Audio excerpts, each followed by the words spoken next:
Morning, everybody. Welcome to Chassidus in the morning. 15 minutes to change our lives. Good Sichos Chalak Aleph. Pashas Vayechi. Learning a beautiful Sikha about Kabbalah Soul. And learning in simple terms, Kabbalah Soul is that it's not about me, it's about what I'm needed for. It's about the other. That's Kabbalah Soul.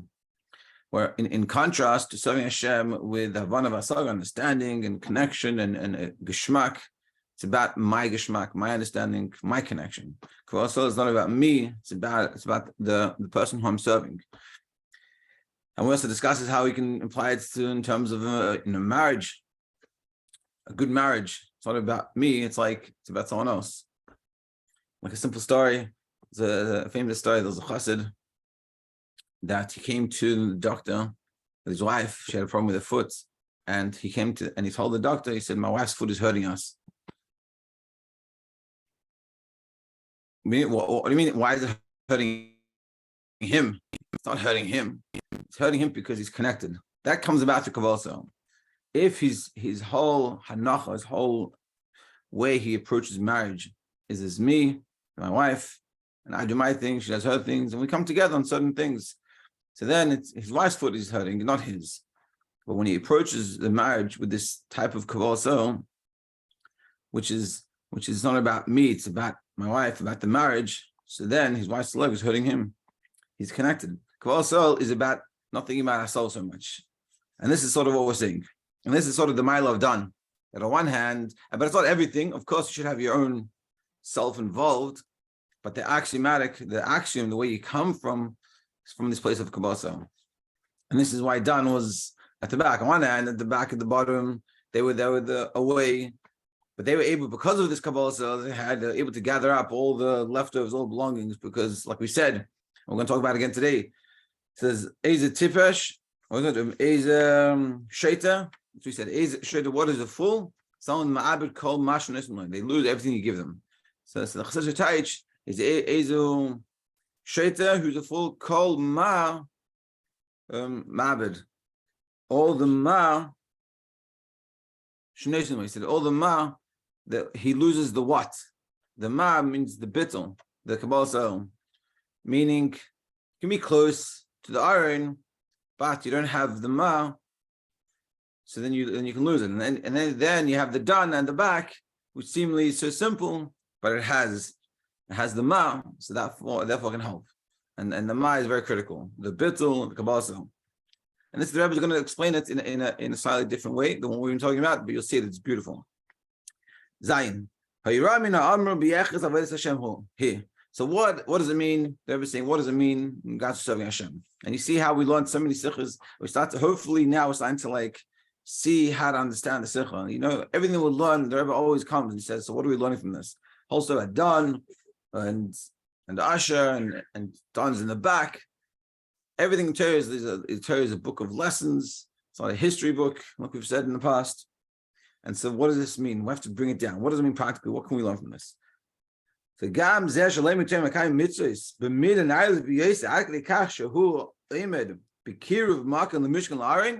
so you can have a person that they're so spiritually connected. They're doing Torah mitzvahs. They're like the people next to the iron.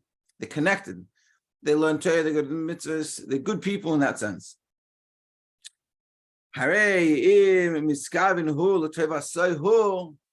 But the problem can be that if they're serving, they're doing the Torah mitzvahs, they love it, they have a geshmak, it's so enjoyable, and they have a natural tendency for it, and they're doing it for themselves. Even what do we mean for ourselves? It can even be for ourselves for spiritual. My soul is lacking. My soul feels the thirst that I need to connect to Hashem by Torah mitzvahs. They do Torah mitzvahs. So they're very high level. Wow, we know we think to ourselves, I wish I was at such a level. But it's not that great, because but because of this, they lack the ability to do something good for someone else. Since they have made a pagam, made a blemish. They have a blemish in the after and Avos Yisrael, which is the foundation of the whole Torah. Then, like the story of the Shvatim, they can lose the ma.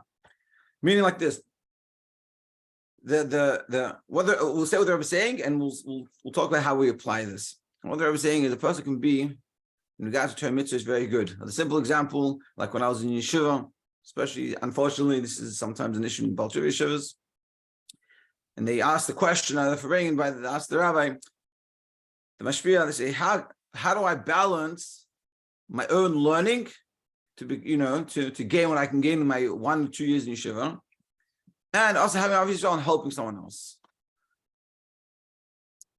So that question comes from the lack of obviously Israel. That's this person we're talking about, so to speak. Meaning, and it can mean ourselves, I'm good at davening and learning.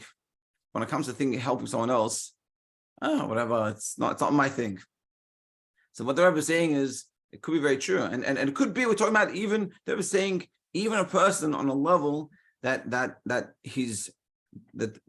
desire for davening and learning in the Torah mitzvahs, it's for spiritual lack, not just physically. No, I want to be a Talmid Chacham. I want to be a good guy and get all this covered. But even spiritually, a person can be learning all day. A person sits there and he goes through Shas, and he goes through the whole Gemara. He goes and he learns and he davens, all the good things. When it comes to helping someone else, it's not my thing. They ignore it for whatever way it interprets. It comes out. They're always saying that person is lacking the ma, like in the marshal, like in the what we were talking about before. He could be one of the shvatim close to the iron. You're close to the iron. You're a chashva guy. Dan is all in the back, but that person can lose the ma. He's a tipish. He's a shaiter. What's a fool? He loses the ma. That person, he's a davening. He's learning, but he's lacking the ma, and which is making us realize how important the Kabbalah soul is. That it's not enough to have a geschmack in davening and learning. It's not enough to be totally involved. But you also have to care about someone else. You have to think about someone else. And this is the foundation. This is so true in marriage. You could be the best husband or the best wife, but not naturally. But if you don't have the ma, if you don't have the bittul, so then it's going to express itself in certain areas, and it's going to come out, and it's going to be ugly, because ultimately you're showing that you're only doing it for yourself, and and that's what we're saying here, and that's what they're saying. That's the essential idea is that we have to always have, and this is meaning how to extrapolate this to different scenarios. What the Rebbe is saying is essentially you always have to have this bittul. That even for good at something or naturally good, well, naturally good teacher, it's like a teach well. But if you don't have the ma, if you don't have that bittul, if you don't have the Kabbalah soul, without that you don't go above and beyond yourself. And this is sort of what we're saying. And that's what we're saying in so with the connection to Hashem. If your connection to Hashem is without the ma, your connection to Hashem will be limited to what you enjoy in your geschmack. Whereas with the ma, it makes you reach way above and beyond, because it's not limited to your geschmack. It's limited to Hashem's version. Hashem's unlimited. Only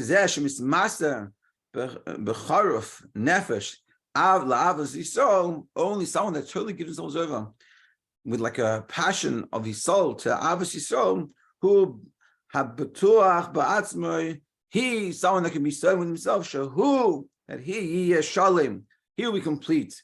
Who he's able to help bring back the lost object to another yid, like done. So what we're seeing here, that ultimately done, it's a balance, but done is very fundamental. And this is what we're seeing. It's like you could think about it in a sense like our feet. Our feet, in a certain sense, it's just a feet. It doesn't really mean much. Unfortunately, I see plenty of older people, especially over here in Crown Heights, and they struggle to walk. They still live perfectly good lives, but you can't compare with someone who has their feet working well. Feet are so fundamental, and what a different life experiences with your feet. And this is what we're saying. We're saying even more than this. Without the feet, without the Kabbalah soul, without the ma, you're losing everything. Yeah. Chas. Hamayla eila magiyim al yidei avodah kol Yisrael m'siras nefesh l'avos Yisrael kol b'pirish bracha b'birchas shevet Naftali. Now we're going to start explaining a few of the shvatim and going into their brachas. And how does this all connect with all this thing? So this idea of the avodah of Kabbalah soul, Mesiras Nefesh for Avos Yisrael, I'll give you explained. Here b'sefer shel machane dan atzmai. Kalu Naphtali, which is also in the end of Dan. Yom, what it says about Naphtali, it says Yom v'darim im yarsham. The sea and the south you inherit. So now we're gonna analyze what does it mean the sea, what does it mean the south, what does it mean inherit. And I'm going to show there's three deeper levels. Hamilim Yam v'darim v'yarish Yerusham mevate shlosh dagas. They're explaining three levels. Bekivan shel belamata l'mayla, in a direction of below to above. As we learned plenty of times, the Chassidus, there's below to above, which means the effort has come from us that reaches to Shemayim, to Hashem, and then there's the level from above to below, which Hashem is bringing down to us. Now we're going to explain this three levels. Yam, Darim, Yerusha, but coming from below, from us. Yam, the first level, and Gemara says the Gemara, Shechina b'Marav. The Shechina is in the west. Now we're talking about Eretz Yisrael, because they're getting blessed about it, living in Eretz Yisrael. So Shechina is in the west, as in Eretz Yisrael in Israel. When you're there, the sea is to the west. Pirish Advari, and the explanation is Imais Sheruach Maravis He Achas Me Arba Haruchos, being that the west wind is one of the four winds. Begam He Mugbelas Begeder Shel Makom Kishar Haruchos, also has a limitation of being in a specific place. Yesh, it's a specific thing. It's in the west, not in the east, not in the north, and the south. Nevertheless, Mitzad Marav. But in the west itself, it's a revelation of godliness. So on one hand, it is a revelation of godliness. On the other hand, it's limited to being in a specific place. That's the lowest level. Then you have Darim, the south, not the winds, not the sea, but the south. And it says, in the south, it says that in the south dwells the strength of the heat of the sun. In regards to the sun, what does it say? We've said this before. The sun and the shield is Hashem Elikim, is godliness. And this is even a high level than Yam. The level of Yam shows the level of godliness. It's a level of godliness as limited to a time and place. That's why it says the Shechina is in the west. It's a specific place, it's a time and place. The Shechina is in this place. That's a limit, it's a very big limitation to it. Whereas when we say the south, what do we say? It says Gili Hashem Hashavai. It's the revelation of the sun, of the heat of Hashem. Past, present, future is one. This is a level above time and space. Above time and space. And then you have Yarsha, inheritance, which is the deepest thing. I have the Bein Yerush, the Bein Mechirav, Matana Hu. So what's the difference between inheriting something versus a present, so being given something? It's very straightforward. You buy something, you have to pay for it. So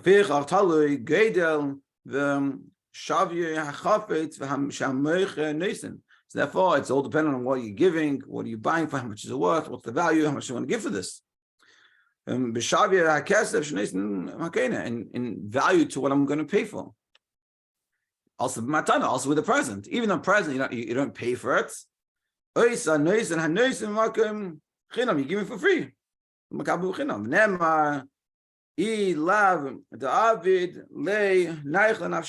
If it's not good for you, I'm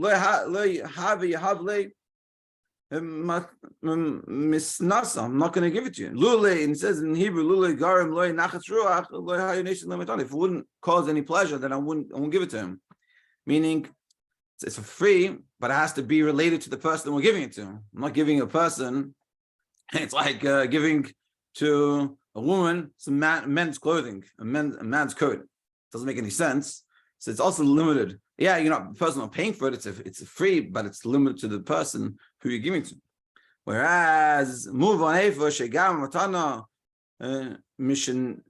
mishtanes amram loy beofen yechsi lefi geida nachas ruach shemekabel garam v'neisim. It's also dependent on the relationship. What type of present you're going to give? If you really love the person, you give a better relationship. If you like them less, you give them less of a, the value, what a husband gives to his wife is a much deeper, much greater thing than what the wife's going to give to one of her friends, or you would hope. It has that limitation. Whereas, Yerusha, when it comes to inheritance, ein kol chishuv l'matzav hayeresh l'veidasa. It's nothing going to do with the person inheriting and the avoid of that person inheriting. They didn't do anything. They don't do anything for it. Yeresh ba me'elea gam lekatam yes. It can be even the youngest inheritance you inherit. What you get is what you get. It's irrelevant to the person that is inheriting. The person could be a day old, could be a baby, could be an older 95-year-old person. Doesn't matter. Just to finish it off, af beruchnis. So it's spiritually. What does it mean? All this in spiritual terms. Mechiro matano. When it comes to selling something or giving something as a present, this is the revelation of godliness. The revelation of godliness in regards to the person's service is dependent on the person. Like we showed before about the sea, the limitations of the sea, that it's in time and place, and the revelation of the Shemash Havayim, and as much as the revelation, it's like a matana, but it's still related to the person, and there's a limitation to it. Whereas that's these two levels. But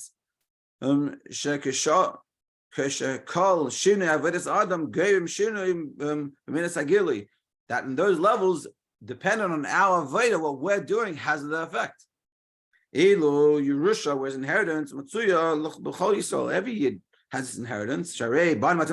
We are sons. So it says in the past that we are sons of Hashem our God in Devarim, and therefore we are automatic inheritors. And what does that come out? What does that mean? Like, hey, therefore, call Yehudi, who yesh, we're all inheritors. He nailed me clear. This is above what we can even handle necessarily, and it's above total limitation. And we're going to continue explaining this tomorrow. But what we're saying is, we're taking the same idea we had before about Kabbalah Soul versus doing things with the Geshmak and based off our understanding and our connection to Hashem. And we're saying so too in Naphtali, that it says the Brach Naphtali, there's Yam Darim Yerusha.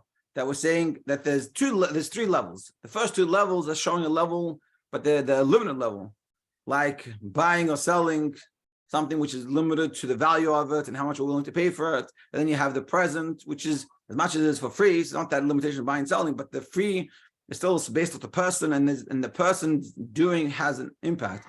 But then the deepest level is the Yerusha, the inheritance. The inheritance has nothing to do with you. We didn't do anything to get the inheritance. We are just born into it. You're a Yid, you inherit. That's all. An automatic. And that's not dependent on your Aveda. And what meaning? And if you can ask yourself, what would be the best level to be at? That, of course, it's the inheritance. If you're going to get a present based off of your actions, you say, I don't know if it's so good. And this is a level we have to understand also, to finish off, it's late. Between us and Hashem, the relationship that we have is like an inheritance relationship. It's like family. It's not based on our actions. Hashem loves us not because of what we do. He wants to do the right thing, but we're not better Jew if we do Torah mitzvahs versus not doing Torah mitzvahs. We're worse Jew. You're a Jew, and the person that didn't do a mitzvah in his life versus the person doing mitzvahs all day, they inherit. And this is the divine inheritance. This is also why one of the 12 psukim is the first pasuk is Torah Lana Moshe Meirasha, it's like inheritance. And we're trying to explain to our kids, and this is why the Rebbe brought out this pasuk, trying to explain to the kids that the Torah is yours. There's a famous story. The guy came to a mill. I don't want to take so much time, but it's the guy came to a mill by this one of Tanaim, I think. And Tanaim asked him a question learning. No, you're not to learn. Say something. And the guy is illiterate. He didn't know anything. He said, no, I don't know anything. And after the whole meal, the guy, the host, he was like, oh, it was a waste of time having you. You didn't teach me anything. We didn't have a farang. We didn't learn anything. So the next day, this guy that he came to the mill, that he didn't know how to learn, he started picketing outside this Tana's yeshiva. So he's like, what's going on here? So he said, you don't give me Torah. Torah is an inheritance. I don't know. You're complaining to me that I didn't have anything to tell you. You didn't teach me. You have required to teach me. And this is a very important lesson that the Rebbe is trying to teach, that we should instill in the kids. They're trying to understand that Torah is theirs. Who cares? You're 3 years old. You're 4 years old. Learn this pasuk and understand what the pasuk means. Torah is yours. Go get it. Go take it. And this is the inheritance. Amidst Hashem by all of us, we should appreciate this. We should have an amazing day.